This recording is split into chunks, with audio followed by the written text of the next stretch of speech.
আমি নয়না বলছি। বন্ধুরা, আজকে তোমাদের মা ছেলেকে নিয়ে যে ঘটনাটা বলবো, এই সব ঘটনা সাধারণত কেউ কাউকে বলে না। তাই সবাই পুরোটা মন দিয়ে শুনলে দাঁড়িয়ে যাবে। নির্জন সাইফার পাশে বসে ওর মাথার চুলগুলোয় হাত বুলিয়ে দিতে দিতে বলল, আর ফোন দেব না, ঠিক আছে? সরি। নরম হয়ে এলো সাইফার মুখ। বলল, আজ একদম মমিনের সামনেই ছিলাম যখন ফোন দিয়েছিলে। ও সন্দেহ করলে কি হতো বলতো? নির্জন সিগারেটে টান দিয়ে ফু করে সাইফার মুখেই ধোয়া ছুড়ল। সামান্য দুল সাইফার কানের পাশের চুলের গোছা। বলল, আমাকে কাল একবার ঢাকার বাইরে যেতে হতে পারে। সেখানে থাকব হয়তো এই সপ্তাহটা। তাই ফোন দিয়েছি। সাইফা নির্জনের দিকে ঘুরে তাকাল এবারে। বলল, কেন যাবে? টাকার জন্য মানে? সাইফার বিস্মিত জিজ্ঞাসা। নির্জন বলল, মানে ওখানে প্রজেক্ট পেয়েছি, 2-3 সপ্তাহের কাজ, তারপরেই ফিরব। তোমাকে আমার খুব হিংসা হয় জানো। এভাবে যখন যেখানে খুশি চলে যাও, বলল সাইফা। নির্জন হাসল, টান দিল সিগারেটে। বলল, আমার মতো পেটের ধান্দা করতে হতো যদি প্রতিদিন, বুঝতে। বাস্তবতায় রোম্যান্টিসিজমের দাম নেই। সাইফার ফোনটা ভাইব্রেট করে উঠল তখনই। ফোনটা রিসিভ করে কানে লাগিয়ে চলে গেল ও ব্যালকনিতে। নির্জন সিগারেটটা শেষ করল পরপর কয়েকটা টান দিয়ে। তারপর গিয়ে দাঁড়াল সাইফার পাশে। 9 তলায়, এত উপরে, সবসময় বাতাস। সাইফার শাড়ির আঁচল উড়ছে, উড়ছে চুলও। হ্যাঁ, ফাতাহকে আমি স্কুল থেকে নিয়ে যাব। আচ্ছা, ঠিক আছে, বলছিল সাইফা। ওপারে নির্ঘাত মমিন, সাইফার মহামান্য স্বামী। ফোন রেখেই সাইফা বলল, ওদের ব্যাচের আজ কিসের যেন অনুষ্ঠান আছে ক্লাবে। ছেলেকে স্কুল থেকে নিয়ে যেতে বলল। নির্জন ধরল সাইফাকে। বলল, এখনই যাবে? তুমি যেতে দেবে? মুখ ফিরিয়ে নির্জনের ঠোঁটের কাছে ঠোঁট এনে বলল সাইফা। আমি তো পালিয়ে যাচ্ছি না। এত জোরে ধরছ কেন? মুষ্টি কিছুটা আলগা করল নির্জন। আমার কাছে প্রোটেকশন নেই কিন্তু, বলল নির্জন। সাইফা বলল, আমার সেফ উইক চলছে। সাইফা ধাক্কা দিয়ে সরিয়ে দিল নির্জনকে। আতকে উঠে বলল, আমাকে প্রোগ্রামে যেতে হবে। মানে? বিস্মিত নির্জনের প্রশ্ন। আমাকে মমিনের প্রোগ্রামে যেতে হবে বললাম না? আমিও বাইরে যাব, বলল নির্জন। তুমি তাইলে তোমার ছেলের স্কুল পর্যন্ত যেতে পারি তোমার সাথে। দরকার নাই, বলল সাইফা। তুমি আমার জীবনের ইনকগনিটো মুড। আমি এটা কারো কাছে রিভিল করতে চাই না। বেরিয়ে গেল সাইফা। নির্জন আরেকটা সিগারেট ধরাল। এই নিয়ে সকাল থেকে 7টা হলো। কোথায় যেন পড়েছিল ধূমপান ক্ষমতা হ্রাস করে। মনে পড়ে গেল শেখথা। নির্জন হাসল। ভাবল, সিগারেট ছেড়ে দেবে। ব্যাপারটা শুরু হয়েছিল হুট করেই। নির্জন পোস্ট গ্রাজুয়েশন করবে কিনা ভাবছিল। অনেকেই উপদেশ দিয়েছিল আগে একটা চাকরি ম্যানেজ করতে। তখনই ডিপার্টমেন্টের বড়ভাই তুহিন দেখা করে বলেছিলেন, তোকে একটা কাজ করে দিতে হবে। পারবি না? তুহিন ভাই তখন সদ্য বিশ্ববিদ্যালয় থেকে বেরিয়ে অক্সফার্মের একটা প্রজেক্টে এরিয়া ম্যানেজার হিসেবে জয়েন করেছেন। বিয়ে করেছেন বাবার পছন্দ করা এক মেয়েকে। বলেছিল, আমার ক্লোজ সব বন্ধুবান্ধব, জুনিয়র সিনিয়র সবাইকে জিনাত চেনে। তোকেই তাই কাজটা করতে হবে। নির্জন খানিকটা কৌতূহলী, খানিকটা বিব্রত হয়ে বলেছিল, কাজটা কি সেটা আগে বলবেন তো। আপনি তো আমার সাসপেন্স বাড়িয়ে দিচ্ছেন। তুহিন ভাই সময় নিয়েছিলেন উত্তর দিতে। এটা ওটা অনাবশ্যক টপিকে কথা বলে 2-3টা বেনসনের শলাকা পড়িয়ে বলেছিলেন, তোর ভাবি মানে জিনাত আর কি কয়েকদিন ধরে স্ট্রেঞ্জ বিহেভ করছে। বুঝলি তো? স্ট্রেঞ্জ। আমাকে না বলে বাইরে যাচ্ছে, আমি অফিস থেকে ফেরার আগেই বাসা চলে আসছে যাতে আমি সন্দেহ না করি। আর প্রায় দিনই ও ক্লান্ত, বেশিরভাগ দিন আর কি, তোমাকে হয়তো বোঝাতে পারছি না, টায়ার্ড আর কি, বুঝিস তো, মানে আমার সাথে ফিজিক্যাল হতে চাইছে না। নির্জন স্তব্ধ বিস্মিত হয়ে তাকিয়েছিল তুহিন ভাইয়ের দিকে। উত্তরে কি বলবে ভেবে না পেয়ে ছিল নিরুত্তর। কথাগুলো বলতে বলতে ঘেমে গিয়েছিলেন তুহিন ভাই। জুলফি বেয়ে ফাগুনের সেই ঈষদুষ্ণ আবহাওয়াতেও ঘাম ঝরছিল। পকেট থেকে রুমাল বের করে নাকে ছোঁয়াচ্ছিলেন বারবার। বলেছিলেন, আমার কেন জানি না, ওকে সন্দেহ হচ্ছে। মানে বুঝিস তো, হয়তো অন্য কারো সাথে মিট করছে, বলা তো যায় না। হয়তো এফেয়ারে জড়িয়েছে, তোকে বলা ঠিক হচ্ছে কিনা জানি না, কিন্তু না বলে শান্তিও পাচ্ছি না। I got to be certain, ও আসলেই চিট করছে নাকি আমার মনের ভুল, আমাকে জানতে হবে। আমি কি করব? বলেছিল নির্জন। তার প্রশ্ন শুনিয়েছিল বিস্ময়সূচক, তোকে ওর উপর নজর রাখতে হবে 2-3 দিন। এই ধর বাড়ি থেকে বেরিয়ে ও কোথায় যাচ্ছে, কার সাথে মিট করছে, কি কথা বলেছে আমাকে জানাবি। যদি পারিস। আর কি পারতেই হবে ভাই। প্লিজ না করিস না। আমি একদম শান্তি পাচ্ছি না। নির্জন বলেছিল আমাকেই করতে হবে কাজটা। আর কেউ নেই যাকে ভাবি চেনে না। তুহিন ভাই বলেছিলেন চেনে না অনেককেই। সমস্যা হলো ওরা সবাই হ্যান্ডসাম। বিস্মিত নির্জন প্রশ্ন করেছিল তাতে কি? জেমস বন্ড, মাসুদ রানা, এরা তো সব দারুণ হ্যান্ডসাম। তিনি ইতস্তত করে বলেছিলেন এটা বন্ড লেভেলের কাজ না রে ভাই।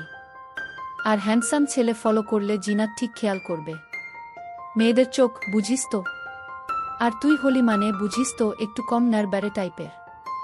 মানে তোর চেহারাটা মনে রাখার মতো না, খুব অর্ডিনারি।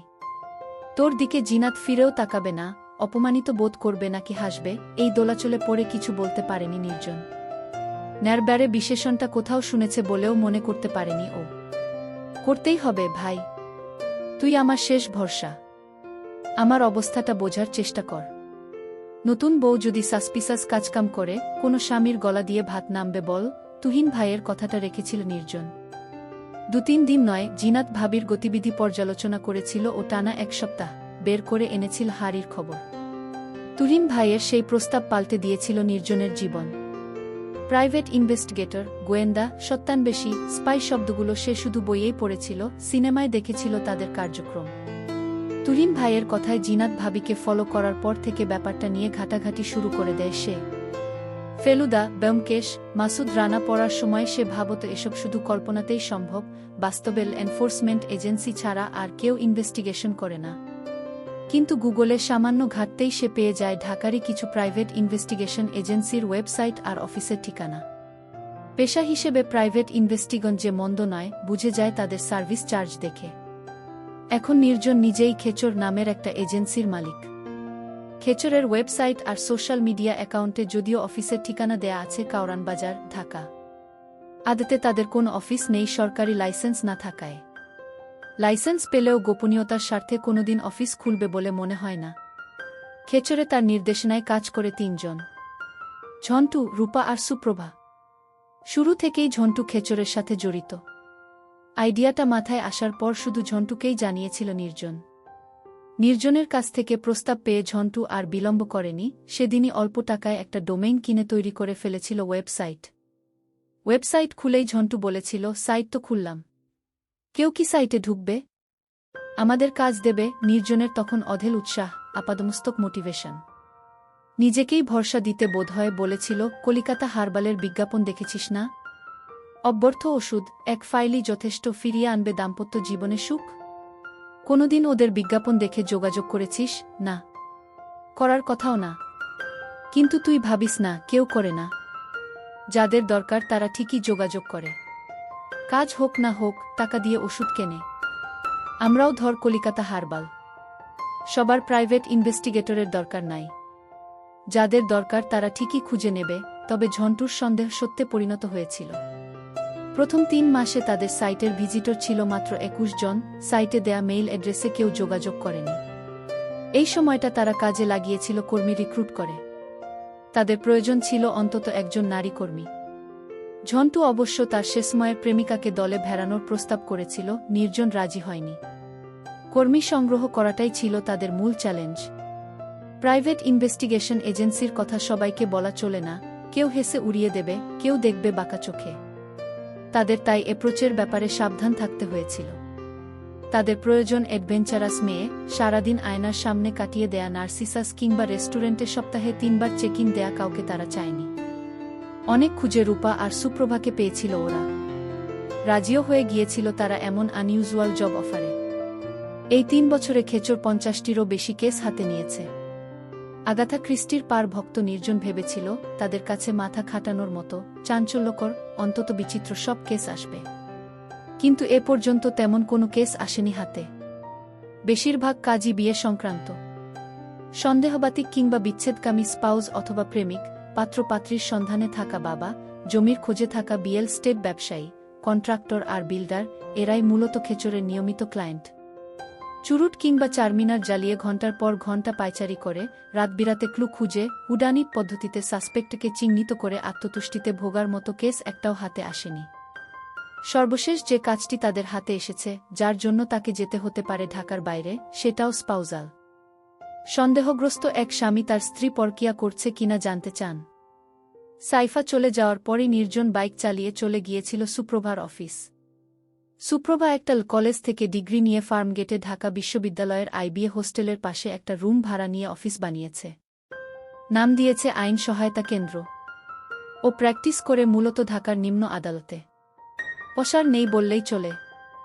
যেসব ক্লায়েন্ট দেখা না করে শুধুমাত্র মুখের কথায় বিশ্বাস করে সার্ভিস চার্জ দিতে চান না, তাদের এই অফিসের ঠিকানা দেয়া হয়। সুপ্রভা তাদের সাথে সাক্ষাতে কথা বলে বুঝিয়ে দেয় সবকিছু। খেচরের পেমেন্ট সে নেয় আইনি সহায়তার আবডালে। কাস্টমারকে দেয়া রিসিপ্টেও লেখা থাকে তাই। আজও সুপ্রভা অফিসে একা, রিভলভিং চেয়ারে বসে সমকাল পড়ছে হেলান দিয়ে। অফিসের পাশেই একটা টিভি ফ্রিজের শোরুম, এসির সোসো শব্দ আসছে টানা। সনির্জনকে দেখেই সুপ্রভা পেপার নামিয়ে ফেল। বলল, আপনার সেই 10টায় আসার কথা।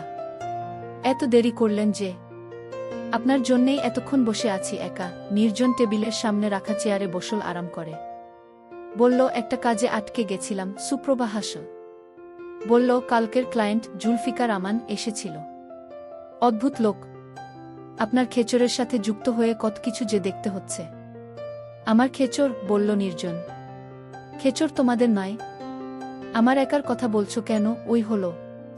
আপনিই তো ফাউন্ডার, তাই না?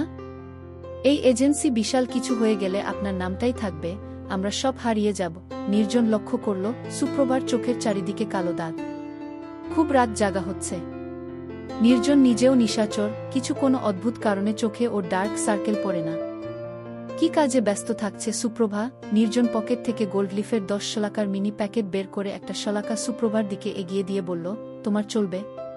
তুমি তো আবার বেনসন খাও। সুপ্রভা সিগারেটটা নিয়ে বলল, কেউ অফার করলেও বিড়িও খাই, সমস্যা নেই। নির্জন জ্বালিয়ে দিল সুপ্রভার সিগারেট। ম্যাচের আগুনে রৌদ্রোজ্জ্বল পুকুরে লাফিয়ে ওঠা মাছের আশের মতো দপ করে উঠল ওর মুখ। জাল নিজের শলাকাটাও। বলল, ক্লায়েন্টের কথা বলো। অদ্ভুত বললে কেন?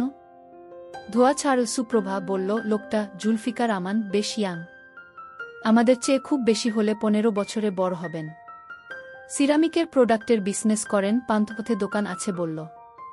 ব্যাপারটা ওর বউকে নিয়ে। নির্জন মনোযোগ দিয়ে সুপ্রভার কথা শুনছিল, বলল না কিছু। ওর বউ একটা প্রাইভেট ইউনিট টিচার। কি নাম যে বলল ইউনিভার্সিটিটার? ধুর ছাই, এত ব্যাঙের ছাতার মতো প্রাইভেট ইউনি উঠেছে গলিতে গলিতে, নামই মনে থাকে না। নির্জন বলল, নাম পরে জেনে নেয়া যাবে। তুমি ঘটনা বলো। ওর স্ত্রীর নামটা মনে আছে, তাহমিনা হায়াত। এনভায়রনমেন্টাল সায়েন্সের টিচার। ও লাওয়াছড়া ন্যাশনাল পার্কে পাখিদের হ্যাবিট্যাট নিয়ে একটা গবেষণার কাজে যাবে। একটা পুরো টিম যাবে ওনার সাথে। এটা নিয়ে ওর স্বামীর সন্দেহটা কোথায়? সুপ্রভা হেসে বলল, যেখানে হয়। যা মনে হলো, এই লোক খুব বেশি শিক্ষিত না। এক ধরনের হিম্মন্যতায় ভোগেন। ওর বিশ্বাস হয় না স্ত্রী আসলেই গবেষণার কাজে লাওয়াছড়ায় যাবে। ওর ধারণা তাহমিনার এক কলিগের সাথে এফেয়ার চলছে, গবেষণার নাম করে এক ধরনের হানিমুনে যাচ্ছে ওরা। টিপিক্যাল স্টোরি, বলল নির্জন। অদ্ভুত বললে কেন? সুপ্রভা সময় নিয়ে সিগারেটে টান দিল। বিচ্যুত একটি চুলের গোছা মুখের সামনে এসেছিল, ধোয়া ছেড়ে সরিয়ে দিল একপাশে। বলল, লোকটাকে কেন জানি না ভীত মনে হলো আমার। বউয়ের পিছনে স্পাই লাগাচ্ছে, এজন্য হয়তো। কিন্তু এত বেশি ভয় পেতে এর আগে কোনোদিন কাউকে দেখিনি। নির্জন বলল না কিছু।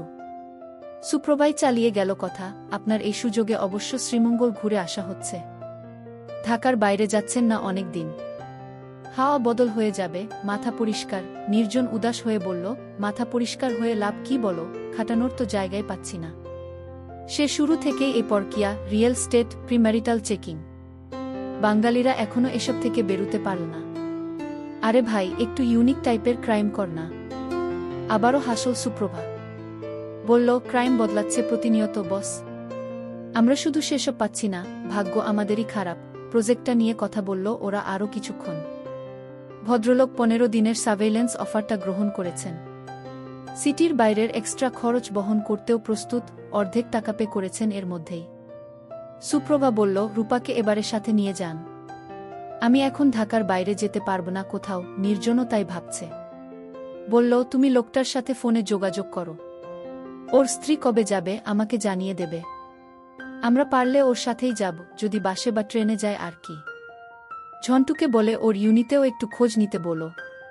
কি নিয়ে গবেষণা করতে যাচ্ছেন, কারা কারা যাচ্ছে, এসব একটু চেষ্টা করলেই ও জানতে পারবে।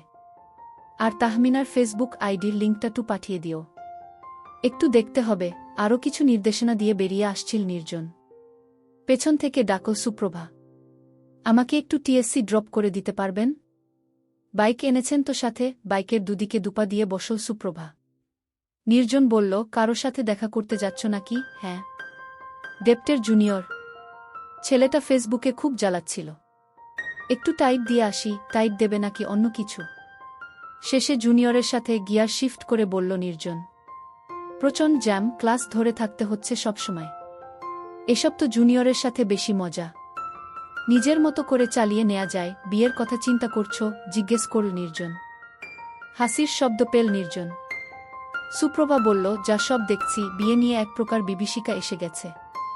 মেন্টালি প্রিপেয়ার্ড না আমি। ঘোত ঘোত করে ধোঁয়া ছাড়তে থাকা প্রাডোটাকে পিছনে ফেলে নির্জন বলল, ফিজিক্যাল দিকটাও তো দেখতে হবে। নাকি এই শীতটাও একা বিছানায় কোলবালিশ নিয়ে ঘুমাবে? আপনি না? বিব্রত সুপ্রভা বলল। তবে ওর কণ্ঠে প্রশ্রয়ের আভাস। বলল, ফিজিক্যাল নিডের জন্য বিয়ে করতে হবে কেন? আপনি বিয়ে করেছেন, আপনার ফিজিক্যাল নিড তো ঠিকই পূরণ হচ্ছে। Green signal. ট্রাফিক পুলিশের হাতের। নির্জন এক্সিলারেট করল।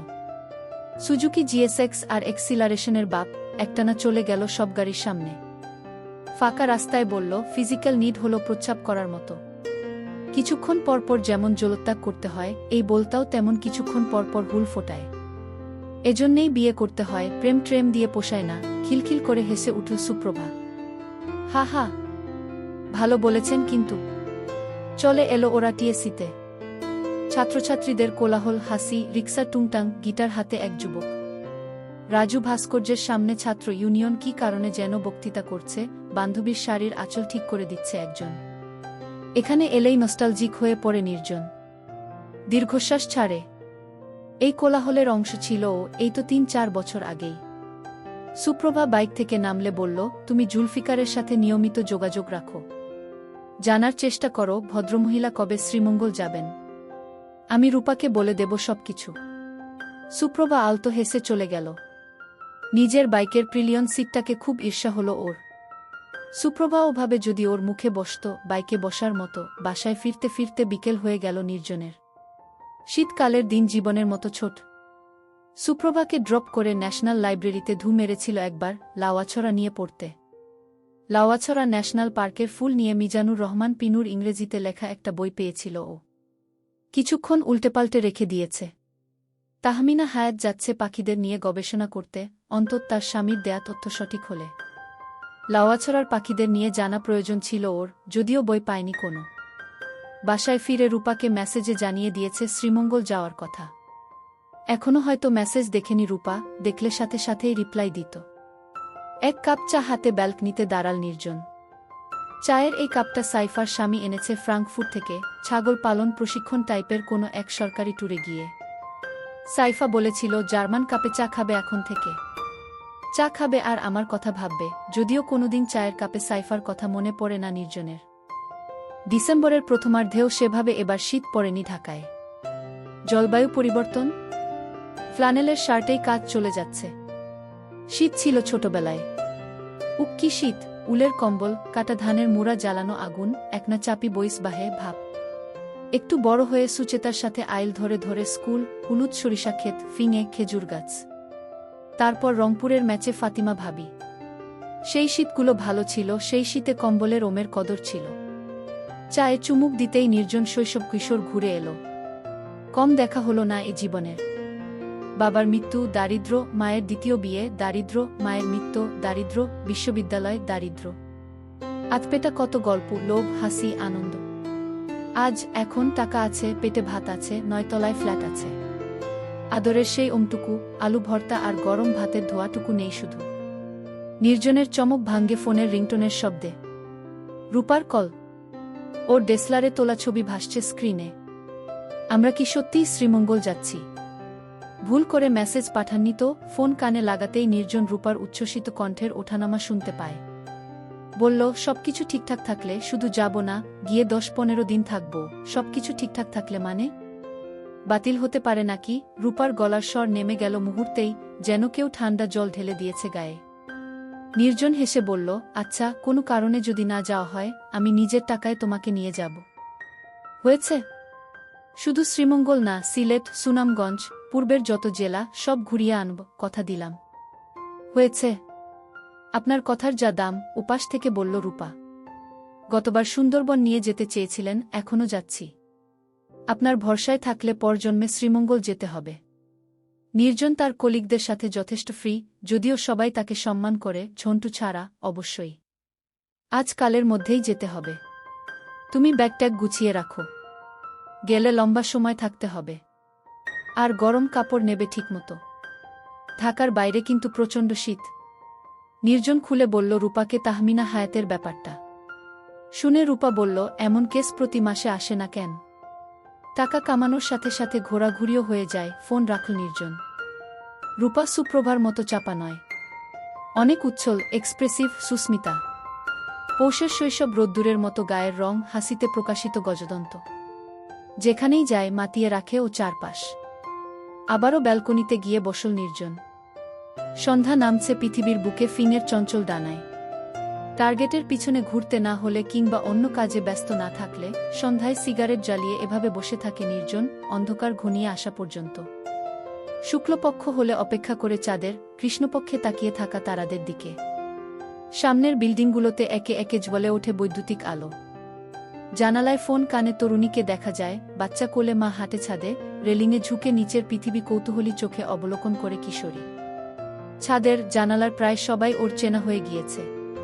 কিছু কিছু মানুষের জীবন বেশ রোবটিক, নির্জন খেয়াল করেছে। পূর্ব দক্ষিণ কোণের একটা ফ্ল্যাটের মধ্যবয়সী কাপলকে গত 1 বছর ধরে লক্ষ্য করে আসছে সে। স্বামীটি বোধহয় কোনো সরকারি অফিসের কেরানি, প্রতিদিন অফিস থেকে ফিরে বউকে কাজ করে দেয় বিকেল কিংবা সন্ধ্যা 5টায়। প্রতিদিন একই পদ্ধতিতে। এমনটাই দেখে আসছে নির্জন গত 1 বছর, কোনো হেলদোল হেরফের নেই। রমণ শেষে তৃপ্ত জাবরকাটা গরুর মতো হেলতে দুলতে লোকটা গোসলে যায় লুঙ্গি হাতে, মহিলাটাও বাথরুমে যায় সাথে, 2-1 মিনিট পর। সবার বিবাহিত জীবনই কি এত রোবটিক? নিজেকেই প্রশ্ন করে নির্জন। প্রতিদিন একই রুটিন, একই ডায়েট, একই নারী, একই রমণ কৌশল। এই সার্কেল ভাঙতেই কি মানুষ পরকীয়ায় জড়ায়? জীবনে সামান্য রং আনতে? এসব প্রশ্নের উত্তর জানে না ও। কোথায় যেন পড়েছিল কিংবা শুনেছিল কাউকে বলতে, বিয়ে হলো দিল্লির লাড্ডু, খেলেও পস্তাবে, না খেলেও। আজ সেই রোবটিক কাপলের জানালা বন্ধ, হয়তো কোথাও গিয়েছে। তাদের না দেখেই বরং ভালো লাগে নির্জনের। ঠিক সামনের বিল্ডিংটা 6 তলা উঁচু, একটা মেয়ে, হয়তো বিবাহিত, মেলা দেয়া কাপড় সংগ্রহ করছে তার থেকে। মেয়েটির দিকে উৎসুক তাকিয়ে আছে নির্জন, লক্ষ্য করছে ওর দ্রুত পদে হেঁটে চলা। টান দিচ্ছে আন্নমনে প্রায় ফুরিয়ে আসা সিগারেটে। এখানে বসে থেকে এই কর্মচঞ্চল কিংবা অলস পৃথিবীর কৌতুককর্ম পর্যবেক্ষণ করে ও। ভালো লাগে নির্জনের। ওর পৃথিবী খাপছাড়া, নিয়মের বাইরের। এভাবে দেখার মাধ্যমেই যেন ও স্বাভাবিক দুনিয়ার সাথে একাত্ম হয়। নির্জন হয়তো এমন স্বাভাবিক জীবন পাবে না কোনোদিন, এভাবেই চলবে ভেসে ভেসে, বেঁচে থাকবে মৃত্যুর বিলম্বে। এবারে ওর চমক ভাঙে কলিং বেলের শব্দ। ছোটবেলার শিমুল ডালে বসেছিল যে বাজ পাখি, তার কর্কশ গলায় যেভাবে চমকে উঠেছিল একদিন, সেভাবেই চমকে ওঠে ও। সিগারেটটা এস্ট্রেতে গুজে দিয়ে উঠে দাঁড়াল নির্জন। সরি ভাইজান। নিচেতলার জামির মুন্সির বাড়িতে আইজ দাওয়াত ছিল। সব রান্ধন বারণ আমারে করা লাগছে। আর এমন দেরি হইব না ভাইজান, ভেতরে ঢুকেই কথাগুলো বলল মেয়েটা। বিব্রত হল নির্জন। এমন কিছু দেরি হয়নি যার জন্য এভাবে ক্ষমা চাইতে হবে। মেয়েটা কিচেনে চলে যায়, নির্জন দাঁড়িয়ে থাকে সেখানেই। ভাইজান, আইজ খাইবেন কি? কিছুই তো বাজার করা নাই। রান্না হইব না? তেল মশলাও দেখতাছি বারন্ত। নির্জন আবারও বিব্রত হয়। বাজার করতে ভুলে গিয়েছিল ও। বলল, মনে ছিল না বাজার করার কথা। আপনি চাইলে আমি খরচ কইরা আনতে পারি ভাইজান। নিচেই শাকসবজি সব পাওয়া যাইতেছে। নির্জন অবাক হল কিছুটা। এর আগের বুয়া এমন কথা বলেনি কোনোদিন। বাজার না হলে কিংবা রান্নার কিছু না থাকলে চলে যেত সে বিনা বাক্য ব্যয়, প্রয়োজন ছাড়া কথাও সে বলত না, তার সময়ের অনেক মূল্য। আগের বুয়া গ্রামে চলে যাওয়ার আগে এই মেয়েটাকে ঠিক করে দিয়ে গেছে, নামটাও জানা হয়নি এখনো, যদিও রান্না করে দিয়ে যাচ্ছে 2 মাস। নির্জন বলল, থাক, আজ আর বাজার করব না, বাইরে খেয়ে নেব। বাইরে খাবার খাইবেন না ভাইজান, সব বিষ। নিজে খরচ কইরা আলু ভর্তা দিয়া ভাত খান, তাও টাকা দিয়া বিষ কিন্না খাইয়েন না। মেয়েটি কিচেন থেকে বেরিয়ে এসে দাঁড়াল নির্জনের সামনে। ওর বাচালতায় বিরক্ত হতে পারত নির্জন, কিন্তু হল না, বরং কৌতুক বোধ করল। মাঝে মাঝে ওর ইচ্ছে করে সবার সাথে কথা বলতে। যে ছেলেটার থেকে নিয়মিত সিগারেট কেনে, নির্জন চায় সে জানতে চাক তার এত সিগারেট খাওয়ার কারণ। সবজিওয়ালাটা বলুক বাজার দরের কথা, সিঁড়িতে দেখা হয়ে গেলে বাড়িওয়ালা জিজ্ঞেস করুক ভালো মন্দ, ভুলে যাওয়া বন্ধুরা হুট করে ফোন দিক মাঝরাতে, বলুক ভুলে গেলি। এর নামটা জানা উচিত। নাম জিজ্ঞেস করলে কি মন খারাপ করবে মেয়েটি? ভাববে 2 মাস কাজ করছি, নাম জানার প্রয়োজন বোধ করেনি। নির্জন বলল, থাক, তোমাকে আর কষ্ট করতে হবে না, তোমার তো অন্য বাড়িতে রান্না করতে হবে, তাই না? মেয়েটি সে প্রশ্নের জবাব না দিয়ে নির্জনকে খানিকটা অবাক করে দিয়ে জিজ্ঞেস করল, ভাইজান, আপনি আমার নামটা জানেন না? তুমি কোনোদিন বলনি। আমি বলি নাই দেখা আপনি জিজ্ঞাসা করবেন না? আমি যদি কিছু চুরি কইরা ভাইগা যাইতাম, পুলিশের কাছে গিয়া কার নামে মামলা করতেন? খুশি খুশি মুখে বলল মেয়েটা। নির্জন হাসল, বলল, তাহলে তোমার নামটা বলো, যাতে তুমি চুরি করলে তোমার নামে মামলা করতে পারি। আমার নাম হইল রায়হানা ভাইজান, দাঁত বের করে হেসে বলল মেয়েটি। নির্জন লক্ষ্য করে বেশ সুন্দর হাসি রায়হানার। ভরাট চেহারা, কাঁধ পর্যন্ত ছোট করে কাটা চুল, রেল লাইনের মতো মেদহীন রিজু গরম, অসুন্দরী বলার উপায় নেই। তোমার অন্য কোথাও কাজ নেই আজ? আগের প্রশ্নেই ফিরে এলো নির্জন। রায়হানা বলল, আছে ভাইজান। হেইডা 7টার সময়। স্বামী স্ত্রী অফিসে করে, 7টার আগে ফেরে না। এই সময়টা আমি ফ্রি ভাইজান। সেই জিন্নে কইলাম বাজার কইরা আনি। নির্জন বলল, থাক, তোমাকে আর কষ্ট করতে হবে না, আমি একটু পর বাইরে যাব, খেয়ে আসব কোথাও। রায়হানার মুখে যেন একটা ছায়া নেমে আসে, কিছু যেন বলতে চায় ও বলে না। অন্ধকার হয়ে এসেছিল, বাল্বটা জ্বালিয়ে দিল নির্জন। কিছু বলবে, রায়হানা প্রথমে ইতস্তত করে, হয়তো বলবে কিনা ভাবে। তারপর বলে, অনেকটা মিনতি করেই আমি থাকি ভাইজান, কল্যাণপুর বস্তি।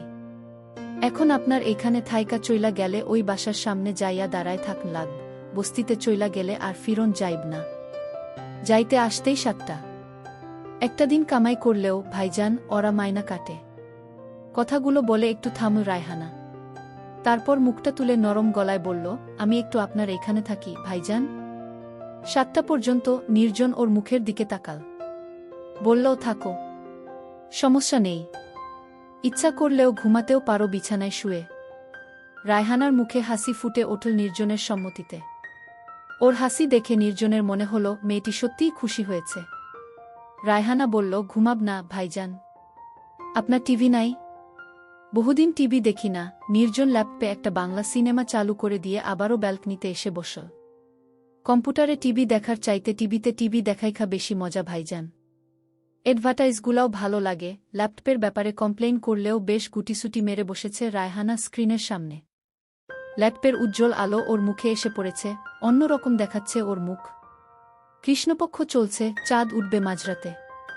কাল দিনের বেলাতেও দেখা যাবে চাঁদ, পশ্চিমাকাশে ঢলে পড়ার আগে। চাঁদের আলোর তীব্রতায় যেসব নক্ষত্র প্রকাশিত হতে পারে না, তারা আজ হাট বসিয়েছে এখনে ওখানে রোবটিক কাপলের বিল্ডিংয়ের পিছনে। দূরযাত্রী প্লেনগুলোকে মাঝে মাঝে আলোকবর্ষ দূর থেকে ছিটকে আসা উল্কা ভেবে ভ্রম হয়। এইসব তারাদের দেখেছিল 1000 বছর আগের নির্জনও, প্রাকৃত ভাষায় কথা বলত যখন। গরু চড়িয়ে ক্লান্ত সন্ধ্যায় ঘাসে মাথা রেখে কিংবা কুঠিরের সামনে আগুন জ্বালিয়ে দেখেছে অবাক বিস্ময়ে। যে তারারা হারিয়ে গেছে, নিয়মিত ঘূর্ণনে চলে গেছে দূরে, তাদেরও দেখেছিল সে। আজকের এই নক্ষত্রের রাতের সেসব আদিম রাতের কোনো অমিল নেই। ভাইজান, আপনি বিয়া করে নাই কেন? কখন সিনেমা দেখা ছেড়ে রায়হানা পিছনে এসে দাঁড়িয়েছে বুঝতে পারেনি নির্জন। দ্রুত পিছনে তাকিয়ে বলল, তোমার সিনেমা দেখা হলো? এই সিনেমাটা ভাল লাগতেছে না ভাইজান, আপনার লগে গল্প করি। আমার আপনার সম্পর্কে জানার খুব ইচ্ছা। নির্জনের সামনে এসে গ্রিলে হেলান দিয়ে দাঁড়াল রায়হানা। আমার সম্পর্কে জানতে ইচ্ছে কেন এত? চেয়ারে হেলান দিয়ে রায়হানার শ্যাম মুখে চোখ রেখে বলল নির্জন। আপনার বয়সের সব ডি বিহাসাদি করছে, আপনি করেন নাই কেন? আমি যে কয়ডি বাড়িতে রান্না করি সব ডি ফ্যামিলি। খালি আপনিই ব্যাচেলার, বিয়ের ইচ্ছে হয়নি কোনোদিন, এইটা কোনো কথা ভাইজান? বিয়ার ইচ্ছা করে না? আমাগো গ্রামের ছেলেগুলা 20 বছরের আগেই বিয়া কইরা ফেলে। 15-16 বছর হইলে বিয়ার জিন্নে বাড়িতে ঘ্যানঘ্যানায়। 20 বছরেও যদি বাপ বিয়া দিবার না চায়, বাপের সাগে ঝগড়া কইরা, কাজিয়া কইরা বিয়া করে। আর আপনি বিয়া করবার চান না, কথাটা বলেই রায়হানা হাসতে শুরু করে। দমকে দমকে মুখে হাত দিয়ে সামান্য সামনে ঝুঁকে হাসতে থাকে রায়হানা। ওর হাসির শব্দ ছড়িয়ে পড়ে সারা ঘরে। নির্জনের মনে হয় রায়হানার কলহাস্য হাওয়ার সাথে মিশে যাচ্ছে, ছড়িয়ে পড়ছে কুয়াশার মতো সামনের 6তলা বাড়িটার ছাদে, নিঃশ্বাসের দাগ ফেলছে বোর্টিক কাপলের কাচের জানলায়, ওই দূরের পায়রাখোপকে সচকিত করে উড়ে যাচ্ছে তারাদের দিকে। তুমি বিয়ে করনি? জিজ্ঞেস করল নির্জন, রায়হানার হাসি মুখের দিকে মুগ্ধ তাকিয়ে।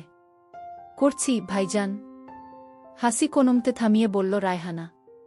স্বামী কি করে তোমার? এবারে পুরোপুরি হাসি থেমে গেল রায়হানার। জবাব না দিয়ে সে তাকাল অন্যদিকে। নির্জন দেখল এক ধরনের লজ্জা কিংবা ঘৃণা অথবা রাগ অথবা জিঘাংসা জমে উঠছে রায়হানার মুখে। দাঁত দিয়ে ঠোঁট কামড়ে ধরল ও। এত দ্রুত স্বামীর কথা উল্লেখ মাত্রই মুখের ভাবের এমন আমূল পরিবর্তন দেখে বিস্মিত হল নির্জন। স্বামী মারে যায়নি, এ ব্যাপারে অন্তত নিঃসন্দেহ নির্জন। তাহলে অন্তত রাগ ঘৃণার বদলে শোকের ছায়া নামত চোখে। আমার স্বামী জেলে ভাইজান, নিচু স্বরে বলল রায়হানা। স্বামীকে নিয়ে কর প্রশ্নটি ফিরিয়ে নিতে ইচ্ছে হল নির্জনের। কিছু না বলে সময় নিয়ে সিগারেট জ্বাল ও। শুনল পায়রার খোপ থেকে খপক শব্দ আসছে ভেসে। কয় বছর হলো জেলে আছে তোমার স্বামী? প্রশ্ন করল নির্জন ধোয়ার গোল রিং ছেড়ে। 1.5 বছর হইল ভাইজান। মার্ডার কেস, মাথা নিচু করে জবাব দিল রায়হানা। আর কোনো প্রশ্ন করল না নির্জন। প্রশ্ন করে রায়হানার বাইবীয় মনকে তরল করতে চায় না সে। এতক্ষণে লক্ষ্য করে নির্জন, রায়হানা কোনো গরম কাপড় পরেনি, ওড়না দিয়ে হাত দুটি ঢেকে রেখেছে। জিজ্ঞেস করল, তুমি শীতের কাপড় পরনি কেন? রায়হানা, এই বয়সে বেশি ঠান্ডা লাগে না ভাইজান। এমনিতে শরীর গরম হইয়া থাকে। ওর জবাব শুনে চমকে ওঠে নির্জন। দেখল রায়হানা একদৃষ্টে তাকিয়ে আছে তার মুখের দিকে। অপলক চোখ। নির্জনের মাথায় ঝিনি ডাকতে থাকে যেন। ভাবে রায়হানার এই কিছুক্ষণ থাকতে চাওয়ার কারণ শুধুই বস্তিতে ফেরার সমস্যা, নাকি স্বামীহারা এক মেয়ের নিজেকে সঁপে দেয়ার মরিয়া প্রচেষ্টা। এর আগেও বেশ কয়েকদিন রান্না করতে বারণ করেছে রায়হানাকে, পরশুই করেছিল। কি করেছিল সে সেদিন?